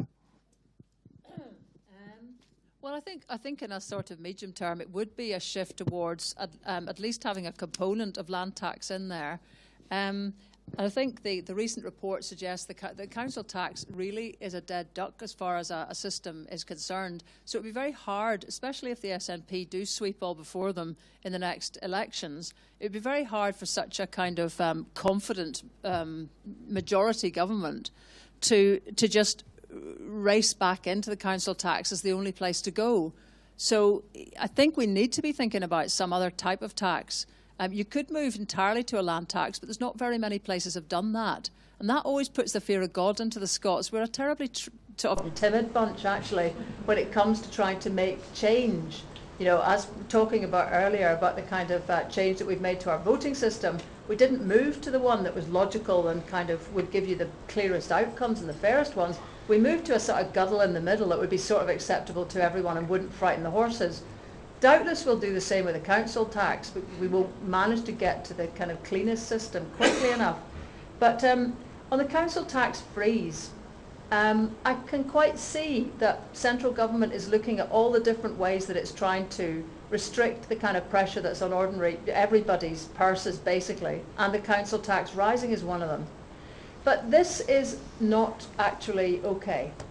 Again, if we're to think of ourselves as a mature democracy, you don't go around having central government decide, basically, so many of the outcomes of local government. Now, I'll give you a big proviso in that I don't think what we have currently in Scotland is local government. It's actually regional government. The size of our so-called local councils, I feel tired of saying, is roughly 170,000 people per council. The average size across Europe is 14,000. The average size of the same councils that do the same business as Scottish councils in Germany, which is a thriving economy and after all won the World Cup, is 7,000. 7,000 versus 170,000. So here we have an unequal battle taking place. In principle, it shouldn't be possible for central government to go trumping, sorry to use that word even, the powers of local government. But actually, we have an unloved tier. And because we have this unloved regional tier masquerading as local, we have no, basically, love or attachment by voters in trying to defend its powers. And whilst we have so many heed bummers of local councils earning twice what Nicola Sturgeon earns, we have a big, big problem, because people conceive that any increase in money given to councils will simply find its way into these fat cats' pockets. So these are all difficulties within this debate which ought to have been cleaner. And I guess that way, councils which have started looking at some of this, and COSLA did come up with a commission on strengthening local democracy. It reported in April 2014. Quite a lot of us were busy that year, so we didn't really hear much about the outcome. But this is COSLA. Basically, this is not just turkeys voting for Christmas. This is turkeys jumping into the tin and basting themselves. Because what that commission called for was the dismantling of our current system on the grounds that it had hollowed out democracy in Scotland for half a century. And that was a commission set up by COSLA, calling for at least 100 councils in Scotland. So to me, you know, we're entering this debate talking about the powers of the business of how we collect money for local government, when we are not able to have a discussion about the shape and size and powers of local government. And you know, in an ideal world, which I appreciate will never crash into this little nation, we would actually discuss them together. Patrick. Yeah, what she said. Okay. But also, I mean, Leslie's quite right to say that it's not just that we don't have local government, we have regional government. It barely even deserves the name government. We have pretty close to being regional service delivery agencies whose budgets are tightly controlled from the central government level, whose duties are tightly controlled from the central government level, who have got some elected members, but they've got very little actual discretion about the direction of travel they want to see for their community and how they represent their community. And that's one of the reasons why I think we've got quite bad quality leadership at that local level, because people who've got genuine drive and ideas and creativity look at a local council and say, why would I want to spend my time there? So, you know, if we want to change that, we need to push power further down the chain. So, yes, my party's policy for many years has been for land value tax to replace both council tax and business rates. Council tax has to go. It's a broken system. It's way out of date. And just as we warned, I mean, there was a case for freezing it for a little while because it had risen quite substantially. But the longer that freeze went on, we were warning we're going to see fees and charges overtake council tax as a proportion of its revenue. Well, that's happened now. Fees and charges are the least progressive, least fair way of raising funds for local services. And that's now a bigger proportion of a council budget than council tax. So yes, I want to replace it with a better system, but it also needs to mean that councils are raising a bigger proportion of their income, raise less money at the centre, more money at community and local level, and also have a shift from income only to property wealth, because wealth inequality is deeper in Scotland now than income inequality. And that's storing up much longer term problems of social and economic injustice for the future. Income inequality can be fixed in a relatively short measure of time. But if wealth inequality stays so deep, then it's going to have a much longer term impact on social injustice and economic injustice. So it's got to be enough to raise revenue, it's got to be local, it's got to give flexibility in local economic priorities, but it's also got to shift the burden onto wealth inequalities and address that problem as well. Thanks. Jeane. I don't think that the SNP, should it be the next government, will continue with the council tax. I think that's been stated pretty clearly, that people accept that it is a deeply unfair system and that there needs to be a proper look and review at what the alternative might be. And I don't see why, personally, we can't do that discussion which talks about the nature of local government, genuine local government, at the same time as we're talking about how we fund that. Because the current relationship between a Scottish Government and a Scottish Parliament and our local authorities, a bit like the electoral system that we have for electing people to that Scottish Parliament that Lesley so well described, is in fact a legacy of the devolution that produced the reconvening of the Parliament in '99. You know, that was an electoral system that was designed to ensure, it was designed by Labour to ensure that there would at best always be a coalition government and that they would be the majority in that, and that there would never be a majority government. We all remember their faces in 2011 when that didn't turn out to be the case. At the same time, no one thought through what would be the consequence of having a Scottish Parliament and a Scottish Government on what we had by way of local authorities, which themselves had been a Tory creation in their size and shape for their own particular political purposes. So I think it is absolutely right. What is it? 16, 17 years on to say, we've done that, we've had that, let's have a proper conversation now about a country with just over 5 million of a population that genuinely wants to have civic engagement and participation in its democratic decision-making and structures at all levels, about how we organise that. And I would hope that we could, for example, in terms of local government, return to that COSLA commissioned report and begin the discussion around that, and not take solely in isolation how is it paid for, without having that other conversation. Because if we just talk about how is it paid for, we're creating a false discussion with the people of Scotland, because they will do precisely what has been said they will do, and that is to say, well, I don't want to pay for any of it, because they're all getting paid a fortune and my bins don't get lifted except for once a month. We need a proper discussion about what services do we want, where are they best delivered, how are they best paid for, and how are we going to ensure engagement and accountability in all of that process. And I do believe, as Patrick has said, that if we do that, we will get talent and enterprise and expertise wanting to be part of that local decision making in a way that we're not getting it just now.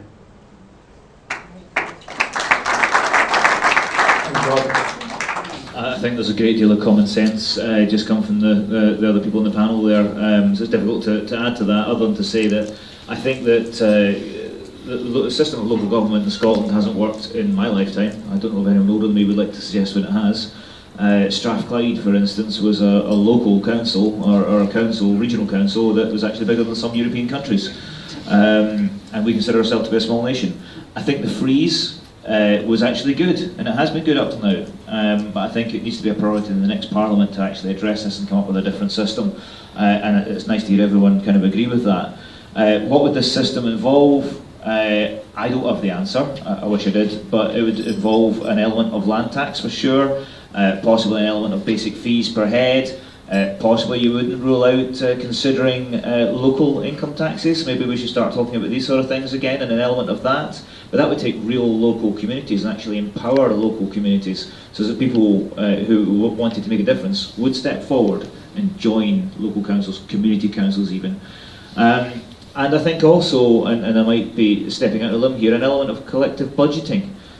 Where people actually get to vote on the spending priorities, not just put a councillor in place and then see what they do and what they vote for, but there are examples all around the world. In Brazil, I think it's a city called Porto Alegre, where tens of millions of dollars of infrastructural spend is voted on by local communities, involving over 50,000 people who actually get together in local groups and actually decide, and what they decided, how they wanted the money spent, was different to what the council was going to spend, or to the city authorities were going to spend, and it has turned that city around. So look that one up.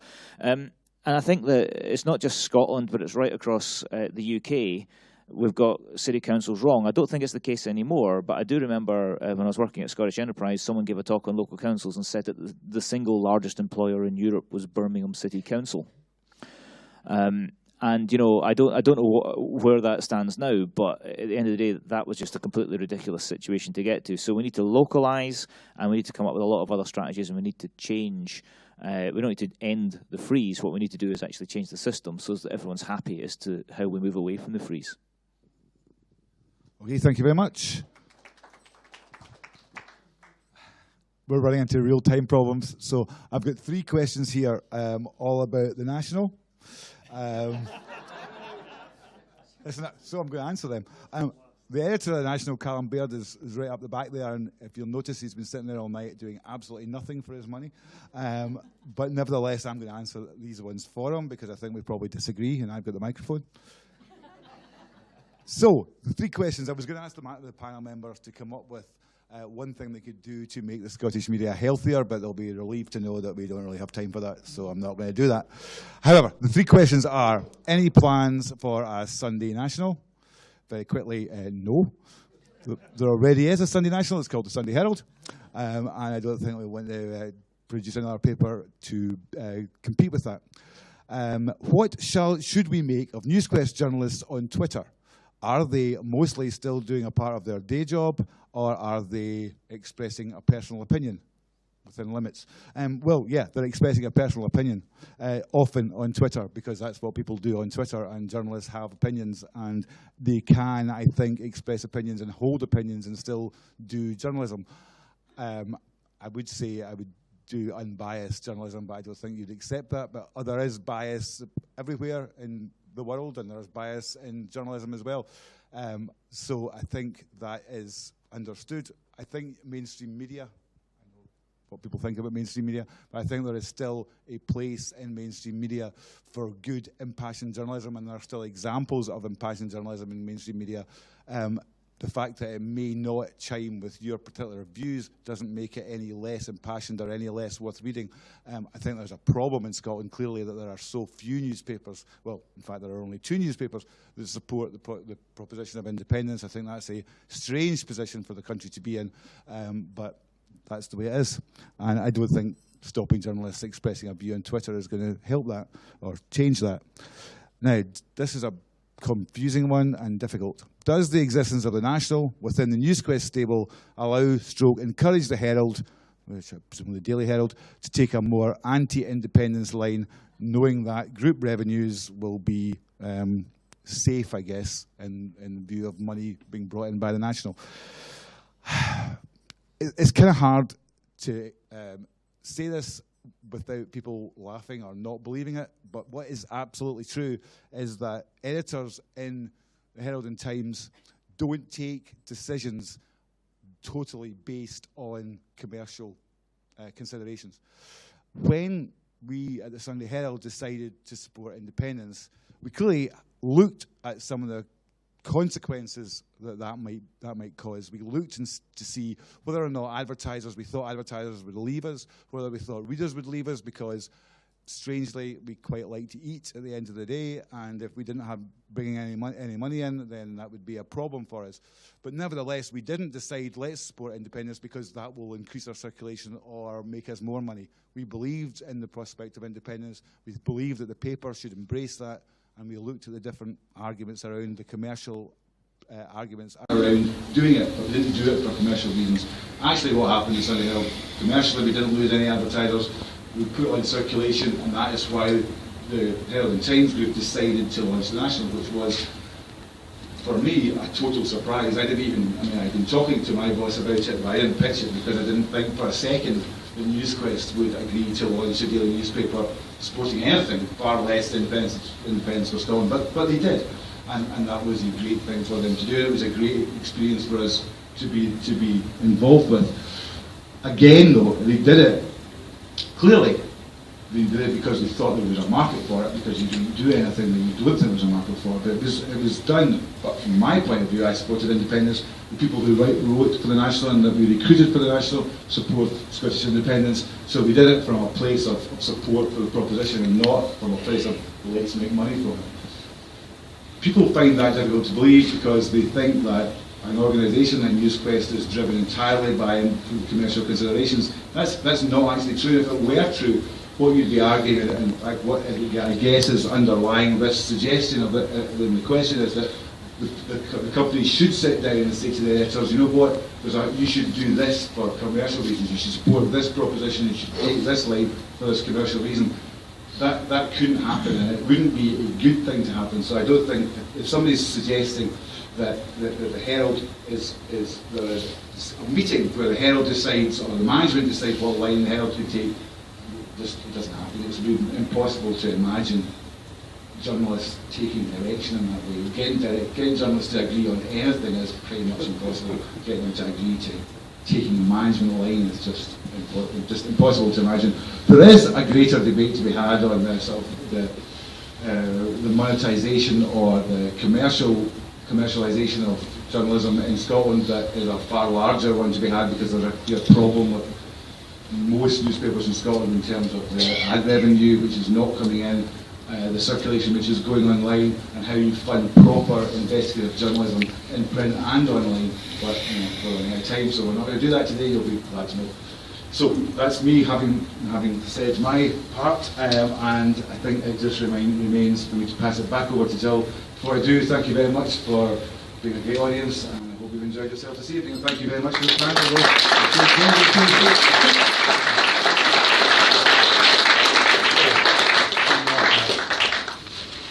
This is why we have to go out into our newsagents 6 days a week and buy the National. And on the 7th day, the Sunday Herald. I would like to say a big thank you to our wonderful panel, to Gordon, to Jeane, to Patrick, and to Lesley. Thank you so much.